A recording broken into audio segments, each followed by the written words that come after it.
Welcome, everyone. This is day 2 of the Connected Virtual Tech Event. This is our panel on 5G. What does the 5G rollout really look like so far? We're going to give it a minute for everyone to, there my Q&A box just moved up. We're going to give everybody a little bit of time to join our panel. So we're going to wait about a minute or so till we begin the panel, but I did want to give everyone some statistics and some an understanding of how day 1 worked out, and so far day 2 of the event. So we had about 1,200 or a little bit more than 1,200 people sign up for the overall event. There were about 650 people that joined us yesterday for panels, booths, chats, etc. And we have so far about 400 have joined us today, so far today, and we have 3 more panels to go. Please, all of you, if you would do so, go into the auditorium and visit with our exhibitors. And our sponsors are our exhibitors and our sponsors are the reason we were able to make this as a free event for everybody, all the attendees. And so I very much want to thank all those folks. For this panel, I do want to thank Ericsson, who is the sponsor of this panel. Ericsson was the first company to agree to join this, and we appreciate that very much. Gave us a tremendous momentum to get this all done as we have. And so I think just from the chat room conversations and what I've gotten from text and emails, I think everybody has been very happy with the event so far. And I have to say, from my personal standpoint, I couldn't be happier, not only with the participation we've gotten, but with the activity on the panels and the comments that people have made. So I thank you very much. I hope for those listening in and watching us that you've gotten a lot out of it yesterday and today also, and that there's a lot more for us to share with you. This is kind of a crucial panel. 5G is a really hot topic in our industry. We've got a great lineup of people on this panel, and I think you will see that there's enormous expertise here, which is the important thing in these panels. We don't want to just kind of mumble the same stuff that you've heard 50 times before. We want to actually break new ground and bring you information that can help you. So without further ado, I'd like to get started. You can see up on the slide who is on our panel with us. We have Peter Linde from Ericsson, Luke Lucas from Tmobile, Roger Billings from Cradle, and we have Todd Landry from JMA. And you should get a shout out on this, Todd, for the work that JMA has done in manufacturing ventilators for the COVID crisis. And I thank you and the company for taking that on as a challenge and working on that. So thank you very much. Much appreciated. Yeah. And so without further ado, let's start with Peter. Peter, this is a great way to start off, I think, because people are very interested to know what makes 5G different from 4G, and how is it developing from earlier technologies and what we've seen before. Talk us through 5G and what's different about it. You're muted, Peter. Looks for some reason you're muted. There you go. No, still.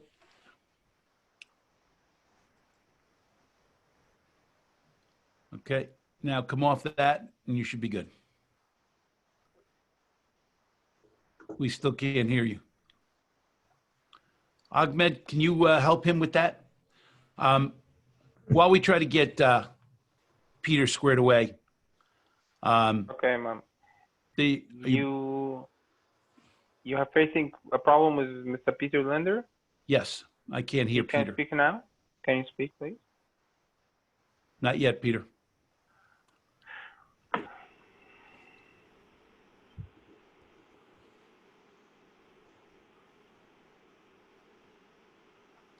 So in the meantime, I'd like to go to Todd, and we'll get back to you, Peter, as soon as we figure out your technical issue. Maybe it may be on our end, maybe on your end. Todd, you with us? I am. Can you hear me okay? Yeah. So, Awesome. we'll get back to Peter when when we can hear him.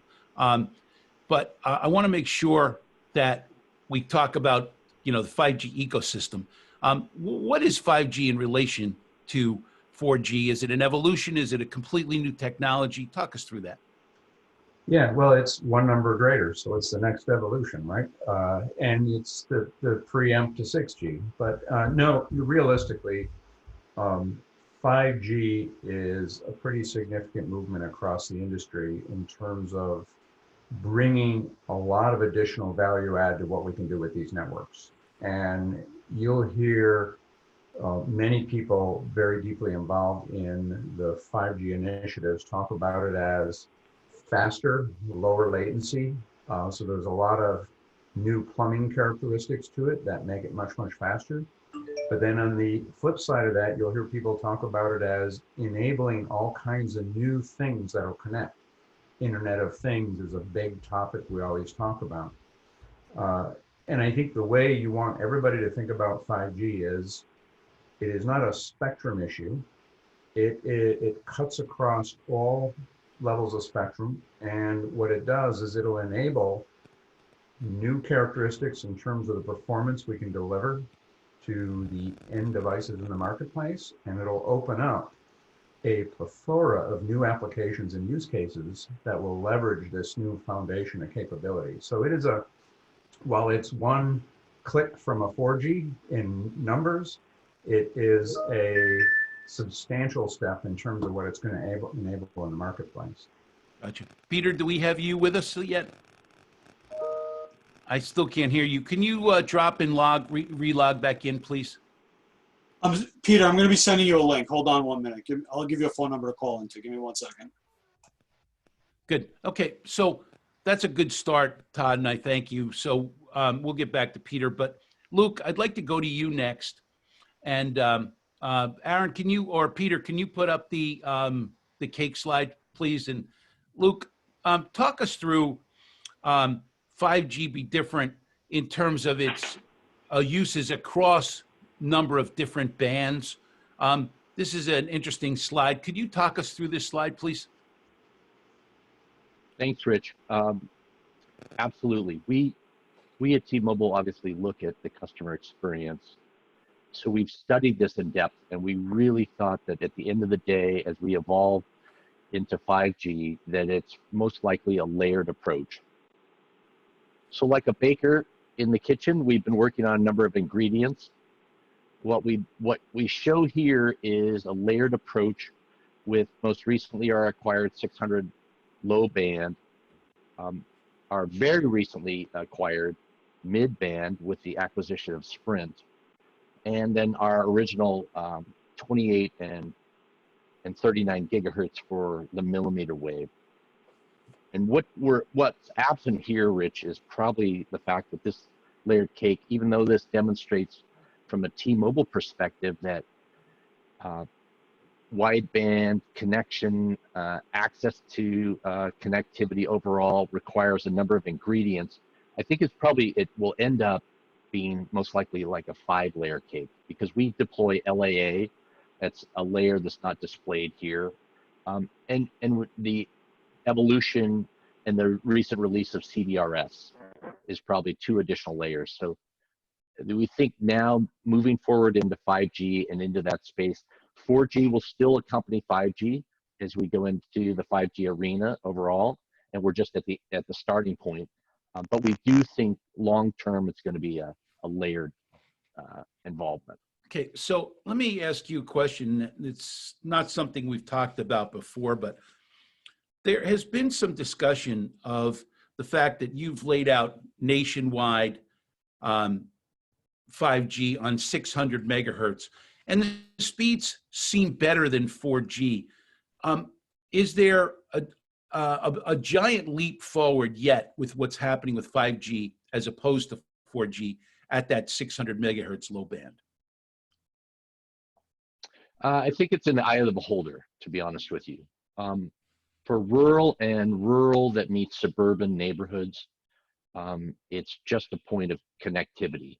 And so speed is really hasn't been an element, but the fact that they've lacked connectivity or robust connectivity that we had and that we've enjoyed in the urban areas for a number of years. The 600 band was really an entry point for us to ensure that connectivity was enabled across the landscape as much as we could across the U.S. Such a diverse landscape, as we all know. Coverage is really difficult in certain areas due to topography and water and terrain and just a whole host of things. So 600 band was our way to start to put that initial layer on. As if you were building a house, you'd build a foundation first. 600 band is our foundation. Got it. Good. Peter, can you hear us now? And can we hear you yet? Are you back in? Peter? Ahmed, I don't think. We're still working on a little technical difficulties. Give them a few minutes. Okay. Roger, let's go to you. So one of the things that I think is interesting about the way 5G is being brought forward is that it's really being looked at across many different frequency bands. But at the end of the day, one of the things that I'm hearing a lot about is fixed 5G. Is that something that's a real concept that we will see with, the way things are rolling out? Is fixed 5G going to be a major part of what's happening? I think fixed is definitely going to be a large play in the enterprise market because the enterprise are looking at other ways to get connectivity in a pure wireless WAN environment. And so with all the different spectrums that are available from low band, mid band, and high band and millimeter wave, we're really going to see a lot of pickup there. And to go on what Luke was talking about in terms of bandwidth, being able to take those existing LTE bands and merge them in with 5G, you're going to get a good experience no matter where you are in the country, because the gigabit LTE that we have right now is actually going to give you a really good connectivity, no matter what operator you're on, because they're all taking all their bands and putting them together. And that's the whole point of this 5G rollout, is it's not like we went from 3G to 4G where we sort of had two different networks. We have the ability to run both networks at the same time, which is going to be really important for fixed in that case. Gotcha. So while we wait for Peter to get back in, Todd, talk to us about the equipment side of what exists for 5G and what isn't there yet from the standpoint of gear that's out. Can you work us through that and give us a real world picture of what's available? Now I can't hear you, Todd. I got you. Sorry. There you go. I got my mute button going. One is, if you look at what we see going on in the marketplace, right? Luke just shared with us, kind of the foundation of 5G implemented in the lower band area, and obviously the strength of that is it gets a foundation of mobile access. So we've got equipment being deployed to enable that. And 600 is, arguably a great band for a broad macro outdoor mobile network. Roger just talked a little bit about using this for fixed wireless, and there's been fixed wireless technology using 5G millimeter wave around for a while. We're seeing that being deployed. And then we're seeing in major metros from some of the operators, millimeter wave 5G under the current non-standalone approach being deployed to enable faster broadband to those people that are largely in the street areas. So where else are we going to see it emerge? If you look at utilization of mobile devices, we'd all agree that, there's a high amount of utilization inside of buildings. And for the, audience of the, Connected Real Estate Organization, the sensitivity to what is 5G going to show up, when is it going to show up in my building is key, right? So I think that's the next piece. And we're, of course, working very hard with our focus on in-building on a very unique approach to enabling pervasive in-building 5G capabilities well into millimeter wave, as well as down into CBRS and other typical in-building bands. Gotcha. So let's jump back to Roger. So Roger, this is not in any way meant to be a criticism of any of the carriers, but can you sort of talk us through what they're doing, what carrier by carrier they're doing. We heard from Luke on what T-Mobile is doing, and we've got an update on that. But what are the other carriers doing to kind of bring 5G to the marketplace, and how is that rollout going?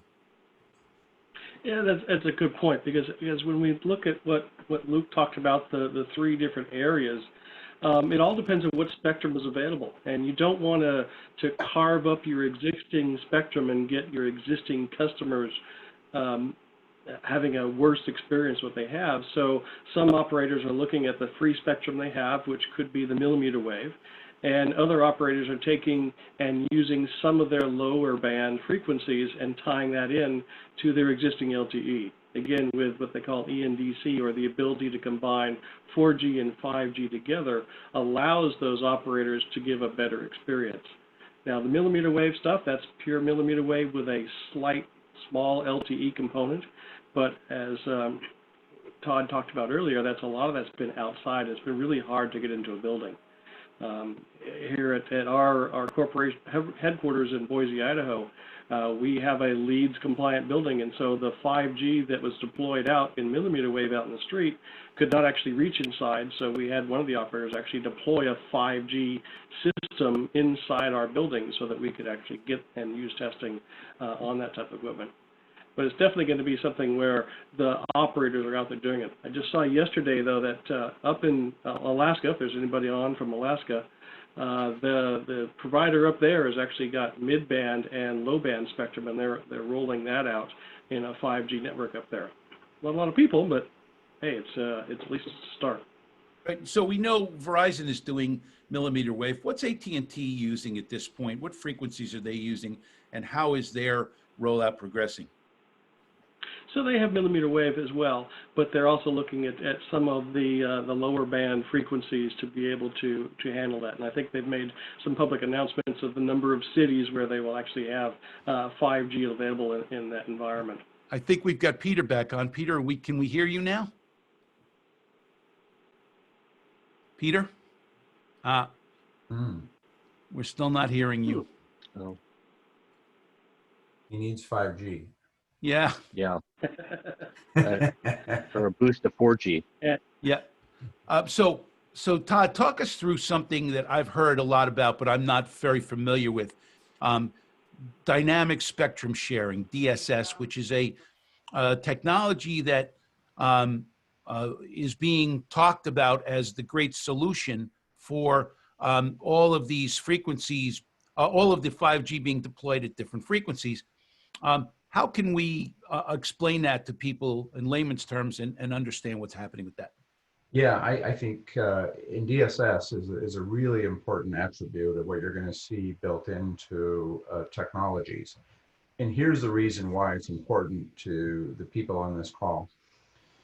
At any given point in time, as we introduce 5G capable devices, we have demographics out there that are walking around with non-5G devices. So let's call it LTE 4G devices.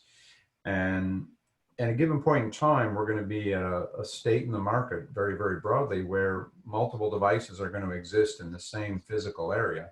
So as a result of that, the industry has derived a set of standards and an approach to the technology called DSS, dynamic spectrum sharing, that allows us to take that slice of spectrum and dynamically blend both LTE connectivity and new 5G NR connectivity within the context of that chunk of spectrum. And that allows us to have a very, very manageable migration towards an all 5G infrastructure over time. Gotcha. And so, Roger. Can you hear me now? Yes, we can hear you. Peter. Sorry. Thank goodness. You with us now? Yep. Good, good. So we were just talking a little bit about, but I want to roll back to the very beginning and what I wanted to talk with you about. So from your standpoint, what makes 5G different and improved from what we've got with 4G now? Talk us through the evolution of that and what Ericsson is working on to make 5G much better than 4G for us. Yeah, I think 4G and 5G are different in a couple of different ways. I think it's a little bit what we said. First, what we set out 5G to be from the very beginning. All previous mobile generations have been driven by the consumer's needs. When we standardized 5G, we were thinking about both consumers and businesses and what we can do for the broader society. The second thing was that with 5G, we're pushing the performance to such a level so you can actually see. This is the first one technology which actually performance that's comparable to a wire. And that is driving then the fact that we are starting to see both wireless application being introduced more or less at the same time. And these things, together with some changes regarding the latency aspect and the upstream capabilities, I think makes 5G a very different value proposition than what 4G was, and it's targeting a broader market. And 4G was very centered around smartphones and mobile broadband connectivity to smartphones and connecting to applications in the cloud. Right. So, how is the 5G rollout different than what we saw with 4G and 3G? How is the rollout, and how fast it's going different? Yeah, so for 3G and 4G, we pretty much, or you could say that from 1G, 2G, 3G, 4G very much followed a similar pattern, that we have been building the network by putting up radios in cell towers. We've had transmission that goes from the radios up into the network. And then we have had core network functions pretty much centralized in that network. And whenever we have taken a new generation into service, so we typically, when we went from 2G to 3G, we kept the 2G network, and then we added the 3G as an overlay. And then we moved to 4G, we kept 3G and did 4G as an overlay network, but we pretty much activated it across the whole grid at the same time. Now, when we're building 5G, it's happening in different couple of different steps. One is like we're building with high band in zones in metropolitan areas. We're building for mid band across covering the whole metropolitan areas and like interstate highways and so on. And we're having low band, which is more for nationwide coverage. So the coverage is not coming in one big bang as we used to. You can argue that 4G today is omnipresent as sunlight. And if it's on the outside, you expect coverage wherever you go. And when you go inside, you expect it to go through windows. 5G is different from the sense it's the coverage is growing up in a different way, which sometimes makes it a little bit difficult to answer the simple question, when do we get 5G? Gotcha. So Luke, I want to jump back to you. One of the things that T-Mobile's been doing that I thought was interesting is you created for the 4G anyway, for in-building clients, something called Build Your Own Coverage. And you participated in helping enterprise clients with the equipment side of it and getting the engineering done. Are you working on similar programs as we go forward with 5G? And how will that look to you to get enterprise clients covered in this? A great question, Rich. So 5 years ago, yes, we conceived the program to at least make an entry point into the enterprise space for the property operators to get in-building coverage, which we think is the final frontier. So the carriers have been working outdoors. We now have to focus on indoors because everybody believes that connectivity is a must-have, and truly it now is. So all we're doing is that we're continuing the discussion and the engagement, the coaching level, to say you need to build a wireless plan, you need to build a roadmap, you need to bring connectivity indoors, and you need to create that plan. So for each and every property, it's most likely going to be custom and centric, but we want to be an enabler. We want to be a coach. We want to be able to help them realize that it's a necessity today, it's a must-have, that the ingredients that they need to put in place is that infrastructure of a utility-like model. So BYLC will continue. We'll have some clients that will say, I'm road mapping with my strategic partner a 5G delivery on the technology. Others will simply say, I'm absent 4G because I'm maybe constricted by a LEED certified building, foliage, topography, or other limitations or perils, and we need to solve for those. And of course, we've been involved with a number of companies that have been, over the years, now the 5th year, at least for our presence, to see that the landline has disappeared from desk phones, which then brought connectivity as a centric point. So all this combined with adjoining whatever Wi-Fi plan that they have, it's all about getting that connectivity indoors. So 5G, 4G will really be up to the user. I think we'll just follow and be supported in any step or way we can. Gotcha. So Peter, on our practice call, and this brings us to where we are in the 5G ecosystem, one of the things that you came up with, and I thought it was great, was that at this point, as far as 5G is concerned, we're all still freshmen. And we are sort of trying to get through our freshman year without getting too drunk and falling on our faces too much. But how is that in terms of where we are going towards getting past our freshman year with 5G? Yes, I think that one thing that I've seen when we're now talking about 5G has been like this: everybody is totally in agreement what we're going to do, where we're going to be year 5. So all the fancy things when you got your degree, and like when you went to college, all the things you dream of about when you're done with college: nice car, excellent wife, fantastic house, all the trips in the world.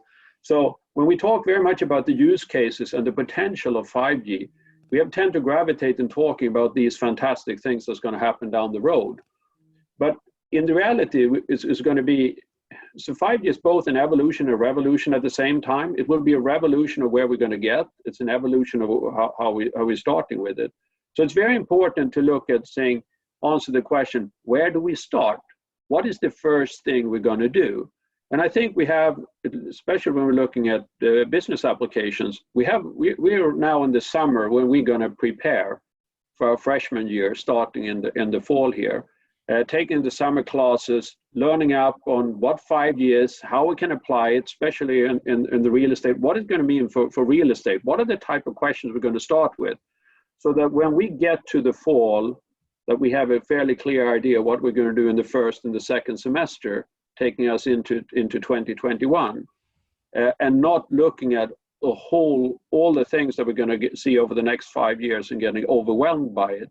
So I think that is it's a kind of an important mindset, and it's also kind of an important mindset that we're going to, how we collaborate and co-create use cases around 5G. This very much we're going to happen. So same way I remember, like, I took a lot of advantage of my peers when I was studying that were having the same challenges as I have. So we talked a lot. We came there as really good at 4G, but we were, or really good at high school, but pretty much fresh, as you said, in the first year. I think that is a little bit the kind of a mindset, and going in and taking a very practical approach and seeing what can we really do here. So I'm working, for example, around this right now with a practitioner's guide. What is stuff that you do in the first year in 5G? Gotcha. So Roger, let's go to you and talk us through some of the use cases. Again, we've all heard what 5G is going to do for driverless vehicles, what 5G is going to do for robotic surgery. Are there other things that you can give us as examples that you're seeing that people are actually working on using 5G technology at this point, whether it's fixed or it's mobile or it's in building? What are you seeing at this point? I can't hear you. You're now muted. Yep. Sorry, we've got all those fun little buttons all over the place. So we're seeing it as more of a pathway because, as I said earlier, the gigabit LTE is providing us a really good stepping stone. Like Peter was saying, we're in our summer year in between being a senior and being a freshman in college. We're seeing that people are looking at and trying to get that ability to actually do wireless and do wireless WAN in terms of as the primary type link. Some of the use cases we're seeing people jump on right away is the ability to cut the wire or have a higher bandwidth experience.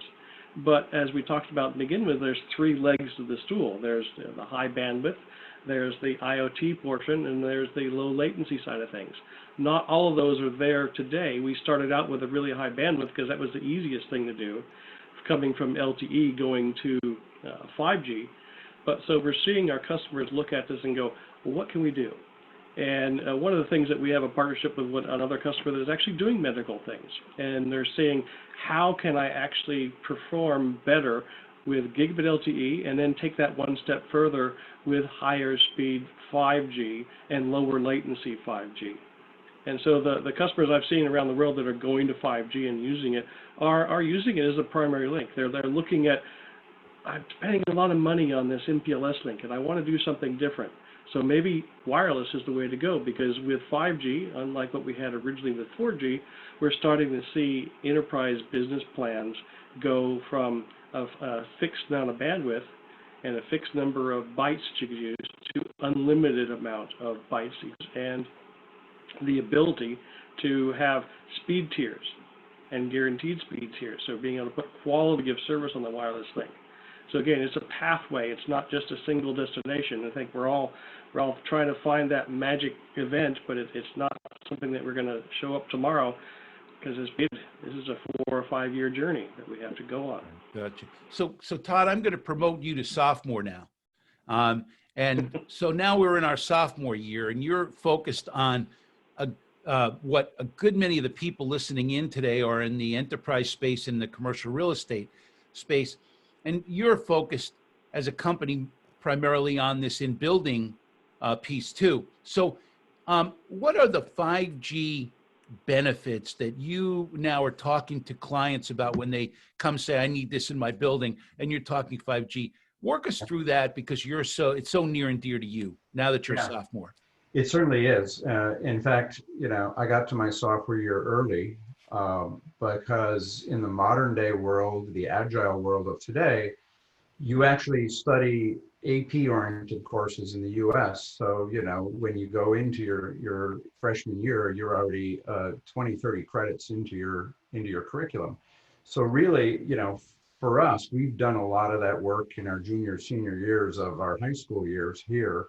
And one of the things that's happening with the shift in the infrastructure is we're moving more and more to software-based platforms, all the way into the RAN architecture, where we're moving away from these difficult to change fixed hardware-oriented platforms to virtualized software platforms that run on off-the-shelf software, very much more aligned with what has happened in the hypercloud operators of different services. Now, why does that matter, and what's happening, as a sophomore into these enterprises?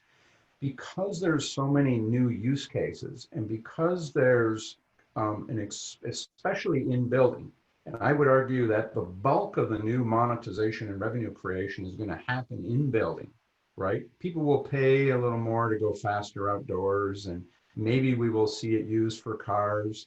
I won't be the first to sign up to get remote surgery, but I think the fact is, what we're finding is in the industrial settings, the retail settings, what's happening is all of them have already set forth initiatives. Industry 4.0 is a huge initiative in the industrial sector. And, in fact, in our showcase here at the event, you can go and grab an Industry 4.0 paper that I put together. It highlights some 19 different use cases in an Industry 4.0 setting.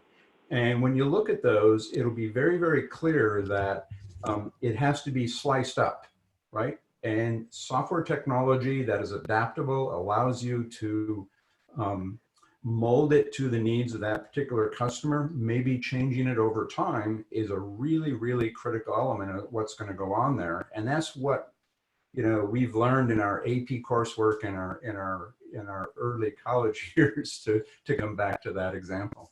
Gotcha. I'll chime in there, Todd. I think you're talking a little bit like if I were doing something kind of a business in my freshman year, I perhaps come up with a burger place. What I think you're doing in your sophomore year is adding both strips and milkshakes, so it becomes actually interesting to come to the restaurant and eat. is perhaps these kind of food that we had back in those days.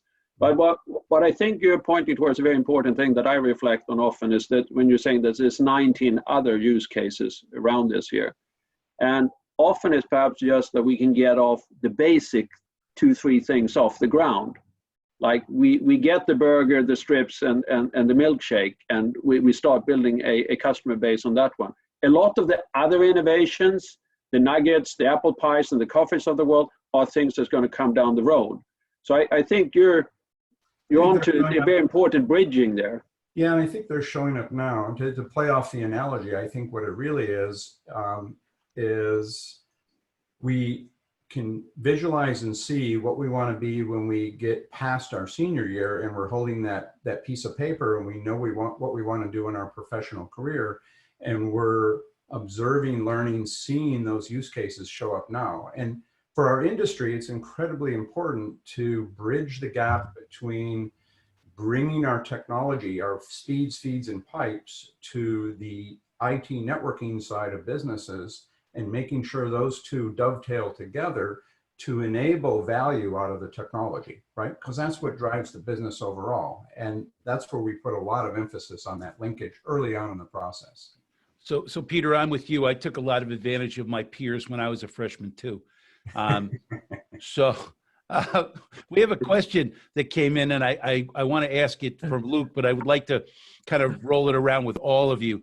Luke mentioned CBRS spectrum that T-Mobile was using. To what extent has T-Mobile launched 5G versus 4G service on CBRS?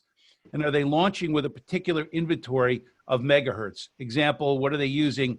Are they using a 40 megahertz block in CBRS, using the GAA? And what has been the performance and customer experience? You take that one. I think this is maybe jumping the gun a little premature in terms of what you're doing, but take that and run with it, Luke, please. Okay, well, I think the short answer is that our architectural team, our network architectural and strategy team, is evaluating the benefits of T-Mobile entering the CBRS space. We know that individual property owners can do it, virtually anybody can do it, but is that of value to us? With the acquired spectrum from Sprint in the mid-band, with the previous auction benefits of the 600 megahertz ubiquitously across the US, we're now looking at, is there an opportunity for us in that space? Do we augment that space or simply support that space? You know, our president of technology, Neville Ray, has continued to tell us, and he loves to tell us, that he's never met a spectrum that he doesn't love. He loves spectrum. And I think all of us do, because it's an enabler. So do we have a roadmap, Rich, to CBRS yet? No. We have 2 different teams that are working strategically on business plans. And we know that, I think from my memory, I think the last, the auction for CBRS continues to be delayed because of COVID-19, in addition to, potentially other bands that may need to be out there and acquired by other carriers. So I think it's evolving. I think we're actively participating. We're a member of the CBRS Alliance. We're actively going to work together. How that all plays out is we're in that summer session before freshman year. Gotcha. Good. So Roger. Yeah, and I would say, yeah. Go ahead, Peter. Peter. Go ahead. It was me. Roger. So I would say, one of the things that we look at is that it was just ratified by the OnGo Alliance in terms of being the CBRS Alliance to be able to get band 48 as in 48. And so at that point, even though the frequencies are very similar to what we have around the world in terms of band 42 and band 43, which are already new radio bands, the end devices and the chipsets that are out there aren't yet supporting it, because it was just done, what was it, Luke and Peter, couple months ago, like a year ago, in terms of their ratification. Well, but the CBRS as a new radio type solution there. So we're actively involved in the OnGo and the CBRS Alliance as well as Cradle Point is, and we've done quite a few projects with both T-Mobile as well as JMA and others, and even one with Ericsson up in Dallas. But we think that bandwidth is going to be interesting. But I think the operators that we talked about before, AT&T and Verizon and others, are looking at this other C-band auction, which they can actually own, because a nice shared frequency is great. Even a PAL license is great, but if you own it, you can do what you want with it. So Yeah. I think that's where they're going to Well spend said. their money on. Well said, Roger. Well said. And I think also it's a little bit of combination here. It's like there's essentially three questions you can answer and say, do I have spectrum, or do I want to own spectrum? Like a spectrum related question where the options are licensed, unlicensed, and shared. You got regarding the asset ownership, do I want to own a network at the premises, including all the equipment that goes there? And the third piece, do I want to operate it? Yeah. And so often when we talk about private networks, we talk about it as if all these three things has to go together. Sometimes shared spectrum, owning, and outsourcing operations, it's all kind of variants here that I think we're going to see crystallizing, becoming a lot clearer as we proceed here. Right. So you guys raised this and talked about the CBRS Alliance, and we've tried very hard to work with them. I think we see ourselves as the primary educational arm, taking the word about CBRS to the enterprise group, and we would love to work more closely with the Alliance with this. We just haven't seemed to be able to find the right formula, but I hope as 4 members of the Alliance that you all will go forward next week when they have their virtual meeting and talk to them about letting us help with the enterprise outreach that we're doing. Again, you see we have CBRS panels on this. We're talking about it a lot now. So I want to go to another question, and this I think relates to Todd. This is a great one for you. How does Open RAN and CBRS help or hurt the CRE community? Should we be planning for it now? Does traditional DAS play a part, or is it a software option on a Cisco Juniper router? Way over my pay grade. So I'm handing this one to you, Mr. Junior. I'm promoting you to a junior. Yeah. Now I'm a junior. Well, it's a good thing. It takes a junior to answer that. It was a good year. I think junior year was a good year. Well, so a couple of things. Trying to pick that question apart into multiple questions. Number one, and really in line with the discussion you were just talking about here with CBRS and CBRS Alliance and 5G, it is new. And as Roger highlighted, really, you have to look at the entire ecosystem because there's a dependency on endpoints. Putting technology in the market where there's nothing to use it doesn't help you. And that's where software flexibility, and even within a CBRS world, everything we're deploying is ready to add 5G to it with a software change. And that'll be DSS type capabilities, so it can leverage LTE CBRS devices as well as NR 5G CBRS devices. Now, as it relates to the topic on Open RAN or O-RAN initiatives are another very substantial activity going on. We have a lot of networks that are very, what we would call vertically integrated, and we see the industry really trying to open that up so we can create more innovation and more competition among the different components. The 5G architecture, by definition of the global standards, has a number of open interfaces in a virtualized type infrastructure that open up competitive opportunities. They enable those who are building networks to think through and piece together more capabilities in their network offering, better monetize their network and create new things.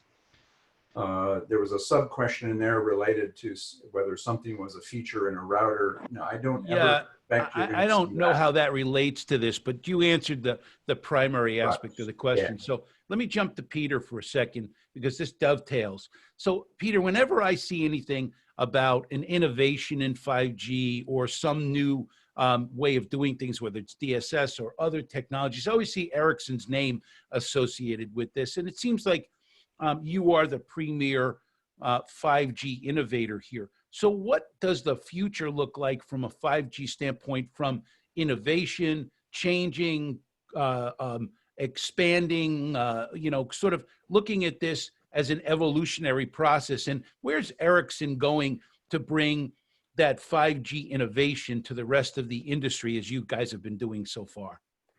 Very good question. So I think you can describe it like this. Ericsson has been in the mobile business since we created 1G. and have managed to navigate these transitions that are taking place like every 10 years from 1 to 2 to 3 to 4 to 5G. And that one is very much an effort that's taken place from early days of research through standardization activities, and the fact that for 5G we decided as late as 2015 we decided to accelerate the introduction of 5G to 2018 rather than 2020. And going back to the college degree, that's like joining a 5-year program and then a little bit into the first year say, hey, it's not 5 years, it's 3.5, and it's the same kind of subjects there. So there has been one element here of actually enabling and putting the technology in place as actually, so we can start supporting the initial build of the network, where there's a number of different innovations essentially tied to how we migrate things. So for example, there's 5 million radios out there that are deployed over the last 4 years that are software upgradable to 5G. The other thing is a little bit how the ecosystem is working outside of telecom. So we started to see an increase in conversations 2015, 2016, with different companies coming to us and asking, say, hey, you seem to be coming out with a new G every 10 years or so. What is the next big thing that we should be having on our horizon? Because we think that wireless connectivity will be central to both our agility and our digital transformation.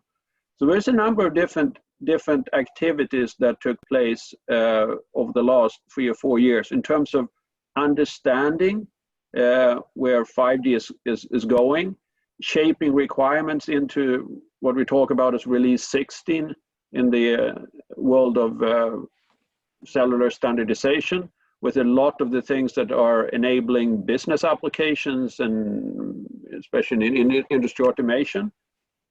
And a lot of the innovation that takes place is typically an Ericsson, a large operator, a large company is in a different industry, and someone's providing some other element to the solution.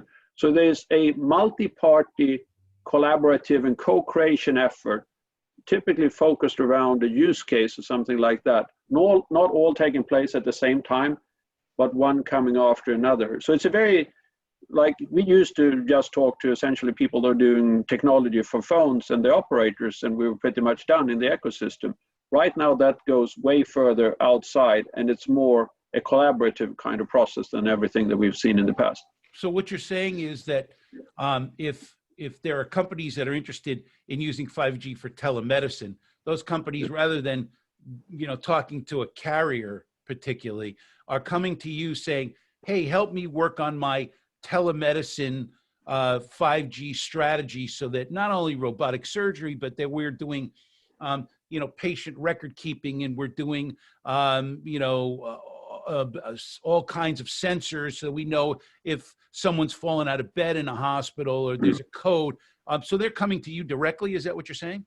I think that it's normally a collaborative effort across multiple parties. So Ericsson could be involved, an operator could be involved, the healthcare case in this could be involved, and anyone else providing an important application or device. But I think I'm saying this, that it's happening in 2 stages, a nailing phase and a scaling phase. So if you take it simple, well, go and build, figuring out what 5G is going to be used for the university. Ericsson might be involved in looking at it for the first university that it's going to be deployed and getting a campus-wide coverage and what it's going to be used for. But then as you look at further down the road, well, we have really figured out how to do it at the campus. Then it can be scaled to a larger extent. And we play, the further you go down the cycle when everything is clear, I think then you more or less have something that you can copy and scale and build from. But in the early pioneering work, we're typically involved in a broad variety of use cases. Good. So here, I'm going to go around the horn once more with all of you. So we haven't discussed this, so I'm going to put you all on the spot. So each one of you needs to choose one thing that you think, if we come back here in 2 or 3 years, that will be something that will be out there that will be using 5G as a technology to run it. In other words, if we were looking at 4G, who could predict Uber and Lyft and those sorts of things. I'd like maybe each one of you to sort of put your thinking cap on and give us one killer app that you think we'll see, whether it's 2 or 3 years or 5 years down the road at this point. Luke, you want to take the first cut at that? Well, you know, I obviously think that it's most likely now beyond COVID-19 going to be something that is going to pertain to the medical industry. And whether that's just sourcing risk outside or inside, I think that technology is going to obviously expand. Or using and using your phone in a 5G link to find out whether you have the virus, because there are now devices that we've seen. There's a company that made a deal with Sanofi. I think it's called Luministics, that has a device you snap onto the camera on your phone. You breathe into it, and it can tell you whether you have the virus. So that's a good one to pick. I think telemedicine is hands down absolutely one we're going to see. So you get an A in your senior year. Medical tied to artificial intelligence. That's my vote.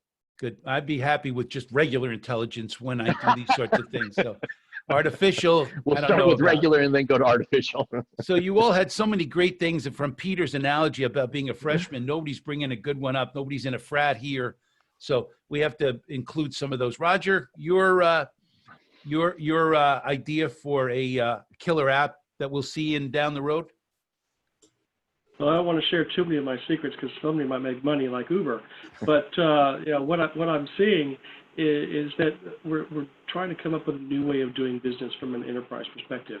And there's other things. You talked about machine learning. That's a good piece of it that ties into the application that reside in the branch. Let's say computer vision and tying that into 5G, be able to look at all of the video surveillance in a mall and determine exactly what's happening. But beyond that, there's another technology we didn't really cover here today, which is something called multi-access edge computer, MEC. And being able to take that compute resource that's close to the edge and allow that to play and be part of the new branch paradigm. I'm dealing with several large financial institutions where they're saying, I don't want to have all this equipment in a branch. Why can't I make it like we did, I'm showing my age, when I was doing it, where we just had a 3270 screen and some sort of controller there, and the mainframe did everything. And that's why I think we're coming back to that, and 5G is an enabler for that, as well as the machine learning and all that other stuff. Gotcha. So that's where I'm going. So Todd, you've got to have a bunch of snappy ideas for the in-building piece of this. Can you help us? Yeah. As the promoted junior now studying for my graduate coursework, as I'm in my frat chatting with all my buds. So so here's what I think is really you're going to see happen is all the initiatives we put forward with 5G, particularly for venues with industrial and healthcare topping the list, because those ecosystems are going to move towards more secure, more pervasive connectivity. And why? Because all of those initiatives that are talked about in those industries that are not part of our mobile 5G discussions are related to creating structured communications that has a high degree of linkage to digital competencies within the building. And when you see these frameworks emerge, they will get into all the things, examples Roger was talking about, the ability to do data acquisition, known states, known location in a more intelligent way, and to feed intelligent knowledge bases so that policies can invoke automation on that and create responses to things that don't take humans to solve for.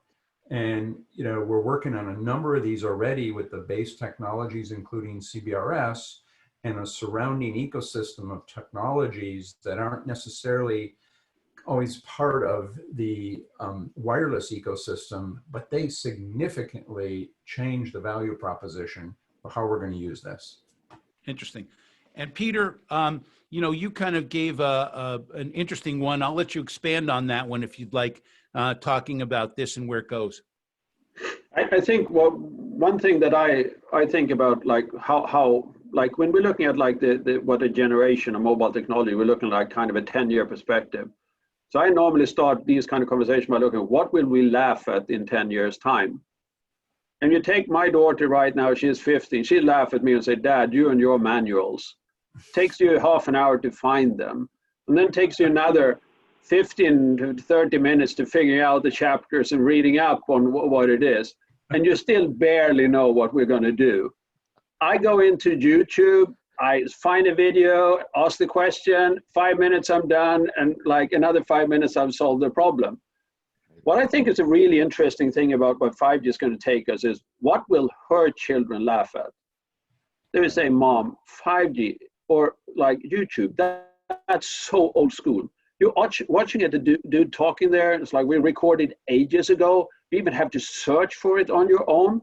Why don't you just put on your AR glasses and say, help me cook Swedish meatballs?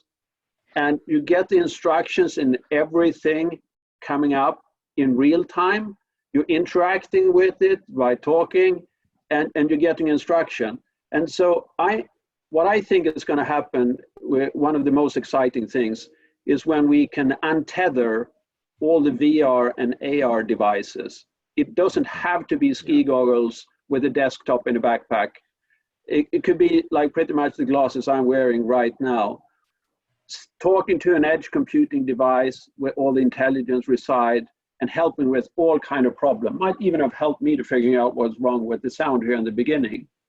That's the kind of application that I think will be very transformative, and that we'll see this technology move into devices and make them both lighter, leaner, and easier to use. Gotcha. So real last question. I must jump in a minute or so because I have another call coming up immediately after this. But 6G, I'll start with you, Peter, and we just go around the horn. 6G, real or not real? 10 years, 5 years, 20 years? What do you see? I think 6G is essentially something that people are starting to look at right now, and something that perhaps we're going to be introduced in another 10 years. Typically, it's like a 10-year runway is typically what it takes to both get traction and build out a technology like this. So I don't think we're done with 5, but there's plenty to do with 5. Gotcha. Todd? It's real. At the board level of the US ADIS organization, we've already started initiatives in framing definitions, discussions around what that's going to look like. Gotcha. Roger? So it's definitely real. I mean, we were starting to talk about it at NBC not this year, not the year before, but the year before that. So it's definitely something out there. But my wife's already told me I already have too many G's, so I can't do another one. So. Luke? Well, just remember that any G requires preparation and planning. So, don't forget the pillars of planning. Plug in plenty of power, plenty of conduit, plenty of electricity, fiber, Ethernet. Build your roadway so that no matter 5G today, 6G in 10 years, 11 years, 12 years, you're ready. Be ready. Yep. I must say goodbye now and jump on to the next one. Thank you all so much for doing this. I think it was really great. We didn't just give lip service to 5G. We really dug in. Thank you all so much. I'll talk to you very soon. Thank you for being with us. Great job, Rich. Thanks, gents. Talk soon. Thanks, all. Panel was great. Thanks, everybody. Thanks, guys. Ahmed, need to go.